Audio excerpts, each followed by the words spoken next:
Hi 49ാമത് സംസ്ഥാന ചലച്ചിത്ര അവാർഡുകൾ പ്രഖ്യാപിച്ചു. വലിയ വിവാദങ്ങളൊന്നും ഇല്ലാതെ തന്നെ ഒരു ജനകീയ അവാർഡായി മാറി എന്ന് തന്നെ വലിയ കാര്യമാണ്. കഴിഞ്ഞ 2 വർഷങ്ങൾ ഏകദേശം അങ്ങനെ തന്നെയായിരുന്നു. തിയേറ്ററിൽ കണ്ട സിനിമകളൊക്കെ വെച്ച് പ്രേക്ഷകർ ചില പ്രതീക്ഷകൾ വയ്ക്കും. ഒരു പരിധിവരെ അതൊക്കെ ശരിയായി വരികയും ചെയ്യും. പക്ഷേ അപ്രതീക്ഷിതമായി നമ്മൾ കേട്ടിട്ട് പോലും ഇല്ലാത്ത സിനിമകളും മുൻപന്തിയിൽ തന്നെ ഉണ്ടാവും. കണ്ടത് മനോഹരമെങ്കിൽ കാണാത്തത് അതിമനോഹരം എന്നല്ലേ.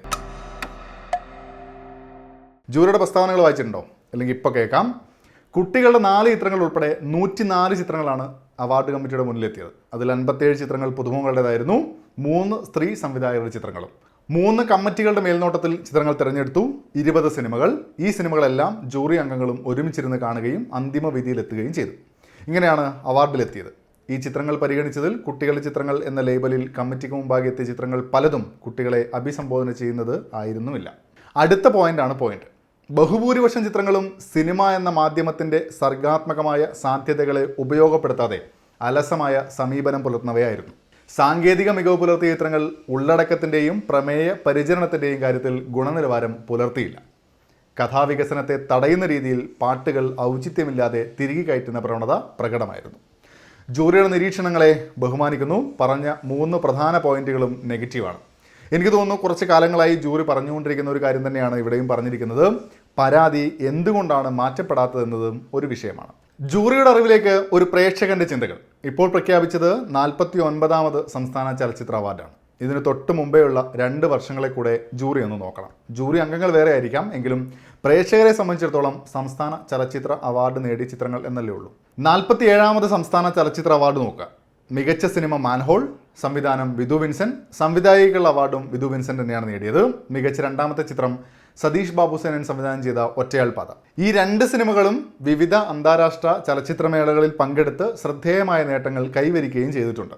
48ാമത് സംസ്ഥാന ചലച്ചിത്ര അവാർഡിലേക്ക് വരികയാണെങ്കിൽ മികച്ച സിനിമ രാഹുൽ റിജി നായർ സംവിധാനം ചെയ്ത ഒറ്റമുറി വെളിച്ചം, മികച്ച 2ാമത്തെ സിനിമ സഞ്ജു സുരേന്ദ്രൻ സംവിധാനം ചെയ്ത ഏദൻ എന്നിവയാണ്.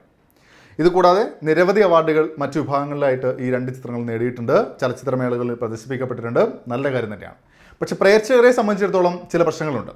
ഇതിൽ ഒറ്റമുറി വെളിച്ചം ഒഴികെ മറ്റ് സിനിമകളൊന്നും എനിക്ക് കാണാൻ സാധിച്ചിട്ടില്ല. എൻ്റെ അറിവ് വെച്ച് 4 തിയേറ്റർ റിലീസായിട്ടുമില്ല. ഒറ്റമുറി വെളിച്ചം ഓൺലൈൻ റിലീസായപ്പോഴാണ് കണ്ടത്. അവാർഡുകൾ നേടിയ ചിത്രം എന്ന നിലയിൽ നല്ല പ്രതീക്ഷയോടെയാണ് കണ്ടതും. വ്യക്തിപരമായി ഒരു ഗംഭീര സിനിമ എനിക്ക് തോന്നിയിട്ടേ ഇല്ല. ആ വർഷം അതിനേക്കാൾ അർഹപ്പെട്ടത് തൊണ്ടിമുതലും ദൃക്സാക്ഷിയുമാണെന്നാണ് എൻ്റെ വിശ്വാസം.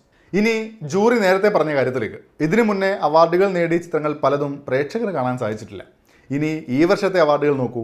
ഷെരീഫ് സി സംവിധാനം ചെയ്ത കാന്തൻ ദി ലവർ ഓഫ് കളർ മികച്ച ചിത്രവും, ശ്യാമപ്രസാദ് സംവിധാനം ചെയ്ത ഒരു ഞായറാഴ്ച എന്ന ചിത്രം മികച്ച 2ാമത്തെ ചിത്രങ്ങളുടെ അവാർഡ് നേടി. 2 സിനിമകളും തിയേറ്റർ റിലീസ് ആവാത്തതിനാൽ കാണാൻ സാധിക്കാത്തതുകൊണ്ട് ഞാൻ അഭിപ്രായം പറയാൻ ആളല്ല. പക്ഷേ നേരത്തെ പറഞ്ഞ പ്രസ്താവനകളെ ഒരു പരിധിവരെയെങ്കിലും മറികടന്ന സിനിമകളായിരിക്കുമല്ലോ എന്തായാലും. കഴിഞ്ഞ വർഷത്തെ സിനിമകളും അത് തന്നെയാകാം. സർഗാത്മകതയെ പരമാവധി ഉപയോഗപ്പെടുത്തിയ സിനിമ, ഉള്ളടക്കത്തിൻ്റെയും പ്രമേയ പരിചരണത്തിൻ്റെയും കാര്യത്തിൽ ഗുണനിലവാരം പുലർത്തിയ സിനിമകൾ തന്നെയാകാം.